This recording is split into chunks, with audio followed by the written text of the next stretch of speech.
You almost tanky. I'm not saying you are one, but you're damn sure smell like one with your America bad. You don't fucking live here, man. You know, like you acknowledge that it's going to be bad for the world, and it will be. LGBTQ people is just some words, some letters on some text on a screen to you, apparently. If you think it's so much more important to highlight the Democrats suck right now, no, not because of ideology, no, not because we owe them anything or anything like that, because we believe in blue or whatever. No, but vote blue no matter fucking who, for survival, you stupid piece of shit.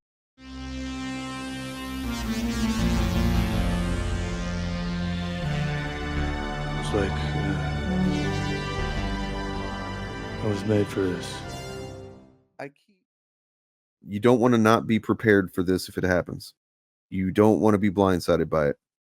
I have never been more serious on this channel than whenever I say that if this becomes reality, it's going to reshape a lot of things. Boosting fossil fuels while slashing environmental regulations. Dismantling the Inflation Reduction Act. Shutting down the Department of Energy Loan Programs Office. Taking partisan control of the DOJ, the FBI, the Department of Commerce, the FCC, and the FTC. And those right there, that would be essentially fucking crippling for, a lot of activism, free speech, like it's hard to even fucking fathom the effect that kind of thing would have. Dismantling the Department of Homeland Security and the Department of Education, which, yeah, of course they want to fucking get rid of the Department of Education. Absolutely. Because at the end of the day, conservatives are people who hate government that want to work in the government. Okay? They want to work in it, but they hate it. Their entire goal is to dismantle it, to get in, get power, fucking destroy it all. Except only the bare, minimum of we got to have a military so we can do fascism, so we can look strong. So they want to keep the military. But other than that, like, what, we going to keep teaching kids how to read and be transgender? That's how they look at it. Educated people are harder to control, exactly. The National Institute of Health would be shaped by conservative principles. Now, I don't know about you. I don't trust that. I don't trust the people that what was that one guy said that one time, that if a woman gets pregnant because of a legitimate rape, the body has a way of shutting that whole thing down. Cut Medicaid and Medicare. We're talking millions of, poor and disadvantaged people essentially dying. They would die. There's going to be so much death, man. Like, this would cause all of these policies together. If even half of these were implemented at the same time, we're talking millions and millions of deaths over time. People who would go from having a little bit of food, they have some access to food, even though they live in an impoverished area and they can't, work, or whatever conditions they live in. It doesn't matter. It doesn't matter if they even they can't work because they're addicts or whatever it is. It doesn't matter. Everybody deserves to fucking eat, man. Children deserve to eat. This doesn't believe that. Here's where it gets really fun. Outlaw abortion. Eliminate coverage of emergency contraception under the ACA. Enforce the Comstock Act, which, if you follow the Fapcast, about a year ago, Morgan did an episode for us about the Comstock Act and how it's essentially still in effect. They haven't repealed it. It's just over time became like, whatever, fucking Comstock Act, that's stupid. But yeah, it would criminalize the sending or receiving of abortion medication through the U.S. mail. They want to outlaw pornography. Now, guys, what have they been? Is there anything specific that they've been equating to pornography lately? And is there something that's not really pornography, but they've been calling it pornography? They think anything with, gay or trans people is pornography. Public display of anything LGBTQ. Yeah. No, not surprising at all. It's just a little bit alarming to finally see it just like listed out like this. Okay, moving on. Infuse Christianity into the U.S. government. They've been wanting to do that one real bad, man. You know, every time you saw somebody say, oh, you know, the real problem started when they took prayer out of schools, remove legal protections against discrimination claims based on sexual orientation and gender identity. So you can just get fired and harassed for being gay or even, you know, being perceived to be gay. No recourse. Terminate DEI programs as well as affirmative action. Prosecute anti-white racism. That's not a thing that happens, really. Not in any, you know, yes, a non-white person can be prejudiced against a white person. That can happen. Does happen. That's not really the same thing as racism. It's prejudice. It's, you know, bigotry maybe.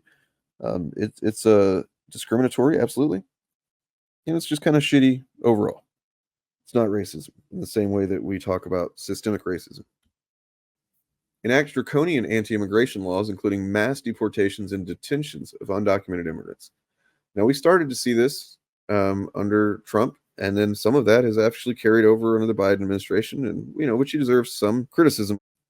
Engage the Insurrection Act of 1807, which would allow the military to participate in domestic policing and assist in the capture of undocumented immigrants. So we're talking about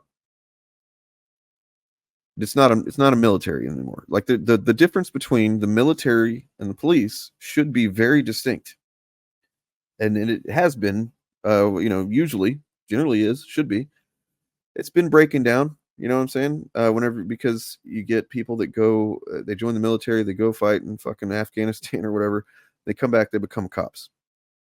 And that, you know, then that mentality, as well as the funding of Homeland Security, you know, they can send all of their unwanted tanks to whatever police department in bumfuck nowhere wants it. So you end up with little towns with a tank for a police tank, you know? These things have been bleeding together for a long time, but just erasing any distinction at all, more or less.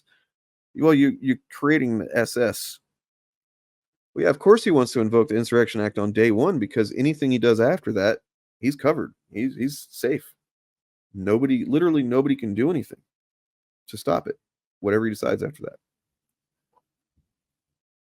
Because, you know there will be a leftist response. You know, they know there will be a leftist response. That's why the fucking dude with the project the other day said, you know, we're doing a bloodless revolution. You know, that is if the left allows it to remain bloodless or whatever. And what he's saying is, sit down, shut up, bend over. We're going to fucking kill whoever we feel like. You know exactly who we're going to kill first. You might be one of them if you fucking say anything. And we're going to destroy this country and everything. Anything good about the U.S., problematic country to be sure, but there's some good aspects to it. They want to destroy those. They have taken the concept of freedom, the idea of freedom, and they've perverted it to such a degree that they have people believing that this is freedom. This is liberty. Oh, and then, you know, of course, increase the use of capital punishment. So they want to be able to kill people. More killing. Got to kill people. You know what I'm saying? None of this rehabilitative bullshit. No, let's just kill these motherfuckers. Because we can. Because nobody can stop us. Because I'm Donald Trump and I have been granted the fucking powers by the Supreme Court to be free of consequence over any quote unquote official act. So any act that he undertakes using official channels in the executive branch, and probably some that he doesn't, he can just like kind of, you know, word things that things can be manipulated or whatever. It's like, yeah, sure. Yeah, that's official, whatever. This is freedom. This is the freedom they want for us. And now the Kavernacle, he has some thoughts on it, I guess. So we're going to see what those thoughts are. So Project 2025 details across more than 900 pages how Trump and his allies could dismantle and disrupt the US government. It suggests ridding the federal ranks of many appointed roles and stacking agencies instead with more political appointees aligned with and more beholden to Trump's policy prescriptions. You know, it might not go as far as they would want it to, because there's definitely going to be legal challenges to a lot of it, even if they, you know, have what they call a mandate. But they're definitely going to get some stuff through. Now, when we think about Trump's first term as president and how shitty that was, okay, that's without a plan. They didn't really think they were going to win. Trump's campaign didn't think Trump was going to win. He didn't think he was going to win, okay? And then he did. And so what we got after that was 4 years of them just kind of like, oh shit, we've got power. What do we do? I don't know. Give me an idea. Okay, let's try that. No, okay, that got shut down. Oh fuck, we just like kind of panicked authoritarianism in a way, with no real, like that's the only saving grace of those 4 years of the Trump administration is that nobody knew what the fuck they were doing. Certainly not Trump, but like because of the people that were around him were people he chose, they didn't either. This is them learning from that mistake. This is them having 4 years to think about the fact that, Republicans broadly just like, oh man, we got power and we can't fucking do the shit we really want to do. We just can't make it happen, right? This is them making notes for 4 years plus. I mean, because these ideas have been around for a long time, and because most of them come from the Heritage Foundation. Heritage Foundation informed a lot of the Reagan platform. That if you're even vaguely aware of Reagan and his effect on the country, he's a piece of shit, man. He made a lot of stuff happen under Reagan that set the landscape that we still exist in today. Led by the Heritage Foundation, the project showcases a federal government that cracks down intensely on immigration, LGBT, diminishes environmental protections, overhauls financial policy, and takes aggressive action against China. So there's loads of like different things you can see online, just like graphics of what they want to do. And Joe Biden said today, Google Project 2025. A collection of proposals to radically change the executive branch of the U.S. government. Okay. Now, this is keeping in mind that the Supreme Court is a conservative. It's a kind of a far right wing, almost monarchist tool of the right. That's undeniable. And then they just made a Republican president. Any Republican president in the future is going to be free of consequence for anything. And what do you mean Republican? It's for all presidents. Yeah, but the language is such that they probably wouldn't make the same determinations for a Democrat or otherwise president that they would for Republicans. So yeah, okay, that context. They radically changed the executive branch. The organization is recruiting thousands of staffers for every branch of government. If you look into it, it's basically what groups like the Koch brothers have always wanted, just a massive deregulation of the US government, but also combined with more conservative values influenced by religion, so cracking down on LGBT rights. And obviously it's like bizarre that the guy I've showed you who ran this terrible dating app is going to be like so involved with this basic move to fascism by the US government. But one thing I want to say about this is, of course, like, Donald Trump's next presidency is obviously terrible for the world. I'll say that. Like, I don't want it to happen personally. I'm most worried for me about potential conflicts around the world and, of course, the environmental destruction caused by the US and the further deregulation of the environmental agencies like the EPA, which Trump did before. I think it was Scott Pruitt, who used to be like a... Is this the turn? Because so far he hasn't said anything objectionable, really. I mean, maybe a little bit dismissive when he shouldn't be. Maybe not his summary of it maybe didn't include the dark tone with which these things should be expressed. But otherwise, is he gonna? Okay, it's the turn. Gotcha. Fossil fuel lobbyist, was the head of the EPA, basically deregulated and destroyed loads of rules to protect the US environment, right? So I'm worried about that. But if I'm going to be critical, Project 2025 is just the newest fear-mongering by Democrats, make you vote for them without them doing anything, which they don't want to do anything because they're in bed with the exact same lobbying groups, mostly, as the Republicans. So it's such a convenient scapegoat. And I've seen it come up a lot recently. Kavernacle. Tommy, your ideology poisoned and disconnected from, the fact that this is, you're right that the Democratic Party doesn't do enough. That is a true statement. Okay. It is not novel or profound to point that out. What it is to point it out right now in this conversation is incredibly fucking stupid and dangerous. Because essentially what you're doing is undermining any concern for, like what is the practical purpose of this, man?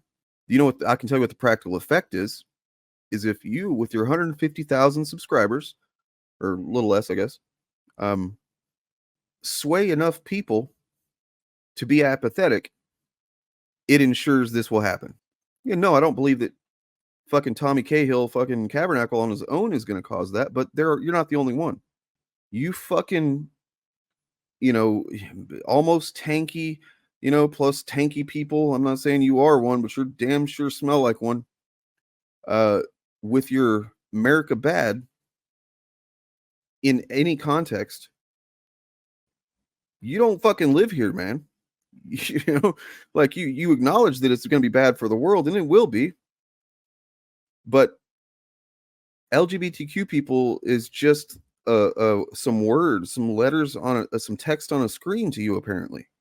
If you think it's so much fucking more important to highlight the Democrats suck right now, when no, not because of ideology, no, not because we owe them anything or anything like that, because we believe in blue or whatever. No, but vote blue no matter fucking who. For survival, you stupid piece of shit. Your platform is going toward diminishing the very real, as you fucking said yourself, you goddamn idiot, fascism. Everything you said about Project 2025 is fucking true. That's why I was like, wait, what's he fucking doing? I thought he was supposed to say something crazy here. No, it's all true. It's pretty good, honestly. But then you have to add that whole fucking bread tube, cater to the, well, America bad though. Remember America bad, and then Democrats. Fuck off, dude. Like, you lose all fucking credibility that I was willing to give you, and I was willing to give you. Your gauge on responsible messaging is warped, probably by just being a YouTuber. Being a YouTuber inherently causes anyone to carve a niche once they find something that's kind of successful for themselves. They will continue to do that thing, and I guess at some point, when you were smaller channel, you saw a little boost or a big boost by doing Democrats bad, America bad, Democrats bad. Okay, and yes, I know that's reductive, but I don't give a fuck at this point. And so you just kept heading that direction.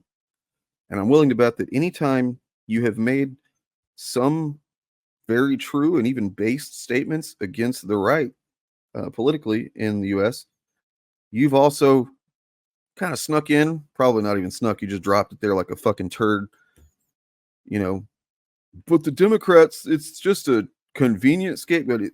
Is it convenient, you dumb fuck? Is it convenient to the trans and queer people that will die? Is it convenient to the immigrants that will die? Is it a convenient scapegoat for them? No, it's just convenient for Democrats. When you only have two options, which that's the situation we're in, just the two, and you are downplaying, the intentions of the better option, you're creating an attitude of apathy, an attitude, feeding resentment, and there's only one outcome for that. Politics mean nothing if they're impractical in the real world. And that's what you're doing. You're doing theoretical bullshit, man. You're doing fucking theoretical, sniffing your own farts. Bunch of Democrats are actually bad. Yeah, Democrats are bad. Yeah, I mean, me too. You're not going to find me, making excuses for that. Those type, same thing. And I guarantee he's one of them. I don't know that for sure, but I'm willing to bet that he has been one of these oh, well, I don't know how you can vote for Biden. Has he said anything like that? Anybody? This is not a scapegoat, man. This is the goal. Who cares if the Democrats just so happen to be the better option and they didn't necessarily place themselves there?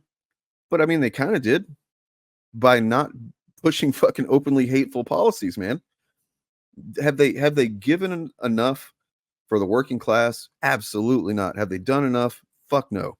Are they in bed with some of the same lobbying forces? Yes, some, but there's a lot of them they're not. Another thing, speaking of fighting for the right to vote, one of the things that the right has been doing for, I mean, decades really, but it's unclear to what extent they have been damaging uh, voter registration. They definitely have been doing redistricting and shit like that to try to make sure that you know that if somebody just voting is as hard as possible. If they're most likely to vote for a Democrat, right? They've been doing that shit. It's gonna have an effect. We have to have all fucking hands on deck. We have to have everybody who is capable of voting and gives a shit to vote. And we still we need to get people that don't give a shit. If you give a shit, you need to grab your buddy that doesn't give a shit. You need to make him fill out his voter registration, and you need to fucking drag him down there, in November to vote. Explain it to him or not, whatever. We need to get bodies in the fucking polling lines. Or, in my case, I live in Oregon. We've had this state's had mail-in voting for a couple of decades, and it works exceedingly well, by the way. There are people who will not be able to vote, even though they legally should be able to. If we fucking manage to avoid a second Trump presidency, it's probably mostly going to be because of two things. Three. One, a shitload of people showed up to vote against Trump because they remember how bad it was, and they realize that it will only be far, far worse, right? Two, the Republicans have damaged the idea of electoralism and the voting process with their own base. That's the kind of the inherent problem with doing the rigged election bullshit, right? You're going to get some people, it's unclear yet how many that is, but it might not be much at all. Might be a lot. People who they're apathetic because they believe that Joe Biden should not be president, and yet here he is president. Trump told us it's all rigged. I'm deflated. I don't even care anymore. I'm checking out. It's definitely happened with some amount of people on the right. Three, and this is a morbid one. COVID killed a lot of fucking people on the right. A lot of old people. And not even that old people. Those three aspects are probably going to be our biggest advantages, in terms of the factors that go into this. Yeah, I'm angry too, man. Nobody that I know, certainly not me, voted for Biden because we were just like hyped to vote for Biden. However, I will say, since then, he has done a couple of cool things that I would not have expected him to do, in terms of he's the most union-friendly president in nearly a century. Not perfect on that, but he's spoken out positively about unions, which no president really was doing that since Reagan. I mean, not that Reagan did, but because Reagan essentially shit on the very concept of unions. Yeah, I mean, there's some criticism there too I have, because Jessie Gender, she's going to vote for Biden. I'm sure it's a really good video, very well explained. And yet she's one of these people that gets onto Twitter and kind of doom posts about Biden being the option. It's like, dry it the fuck up, man. Dry up your fucking tears. And I'm not just talking about Jessie here. I'm talking about anybody. Life is full of fucking unideal circumstances. if you've lived a life of such privilege that this is just like, oh, it sucks so much to vote for, we're talking about the Israel Gaza thing. If you think that not voting for Biden is the way to express your dissatisfaction for your empathy, your humanitarian concern for what's happening in Gaza, you're a fucking idiot, because Trump will be worse for Gaza. Okay? So you have to kind of reconcile the facts with your feelings. Your feelings are valid. It sucks. However, the fact is Trump would be worse for Gaza. More people would die faster. And so you really got to ask, is it actually that? Do you actually care about the lives of the people in, Palestinians? Because if you do, got to make a choice. Same goes with this. Do you actually care about the immigrants and LGBTQ people? Do you actually care about just the leftists? People like myself, straight, cis white guys who kind of thinks that I might have to shut down my YouTube channel, or at least drastically change the way I talk about things if any of this is implemented. I'm not going to fucking be as open about my disdain for government and Trump and conservatism and fascism as I have been, if they're literally in power and they actually have the ability to react to, my only saving grace is that I'm tiny, 7,000 subscribers. So maybe it'd take them a while to get to me, but they probably would eventually. Do I think he should drop out because he's not capable of doing the job? No. I think he is. The bare functions of the job, the bare minimum functions. But a president is not just the one guy. The president is the people around him. And by and large, seems like Biden's had a pretty strong administration, people around him. Okay. Do I think that he should drop out because he can't win? That's another question. So this is the kind of stupid fucking shit. I'm sorry. Well, that's just lazy writing. Everything in life is a choice between choosing the better of two evils. You make choices every fucking day that are the same thing as a better of two evils choice. This is just a really big one. And then you've heard some people say this phrase and you've adopted that because that's easier for you than actually fucking engaging with the admittedly complicated, fucking complex, heavy facts on the ground of these situations. It's fucking stupid, though. I'm sorry, it just is. Oh, it's the better of two evils. No, I mean, that is literally the only way. Tell me what a situation looks like whenever you're not voting for the better of two evils. Tell me what that election looks like. Can you describe that election? No, because it doesn't exist. That's what voting fucking is, man. Voting is harm reduction. The real work is activism and making sure your local/state government is progressive. Exactly. This is the thing. If you believe that, if you were like I'm tired of these fucking choices. Yeah, look, yeah, we don't have the best choices. I'm not saying that's not true. We don't have the great choices here. But it's always going to be the better of two evils if you're going to phrase things in that dire circumstance, right? When really it's the least harmful choice. Better of two evils is actually a pretty dismissive, thought-terminating cliche. Phrase it as it really is. You're voting for the best option that will maximize benefit for more people and reduce harm for more people, reduce suffering. That's what you're fucking doing. And when you phrase it like that, kind of changes things, doesn't it? You have to confront the fact that you're choosing something about that's going to have a lot of effect on a lot of people's lives. And by saying it's the better of two evil, you're disconnecting it from the human aspect, the very real human cost of apathy. Get the fuck out of here. We shouldn't have to, but we don't get to choose the conditions of the world. The facts are it's currently Trump versus Biden, and it is a choice between two not ideal candidates. Yeah. Here's another thing that people haven't, this is really what, I mean, of course, Biden's not going to campaign on this, but think about this, guys. Think about it. Let's say we do eke out a Biden win. He can't run again. He's probably going to die within a decade. I actually believe that Biden would probably do some pretty cool shit in a second term. Because what's he got to lose, man? All he's got is his legacy at that point. Think about that.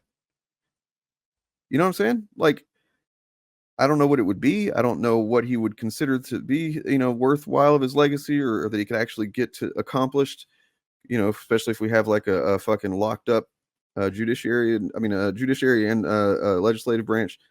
But still, I believe that he would probably do something, some things that he could get away with that would be progressive and good for, generally everybody.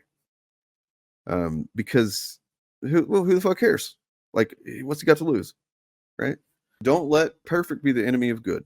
You can't vote. There's never going to be a candidate that when you vote for them, they're going to give you all the things you want. Like, what kind of fucking expectation is that? You're not marrying them. You're just trying to get as close to the destination that you want to be as possible. You're probably not going to get to your desired ultimate goal destination with this next president, whichever, no matter what election's in. You're probably not going to go, I vote for him and then we get socialism. Yay. That's not going to happen. But you can vote for the guy who or woman who is most likely to make the conditions amenable to your goals. You just can't think so short-sighted. Anyway, Project 2025, this won't be the last we hear of it. Absolutely not. Even if Biden wins, we will be fighting this shit for the rest of our fucking lives. They've got it figured out. They've got their blueprint, and they're going to keep trying to fucking implement it. Like a goddamn college rapist, they will not take no for an answer.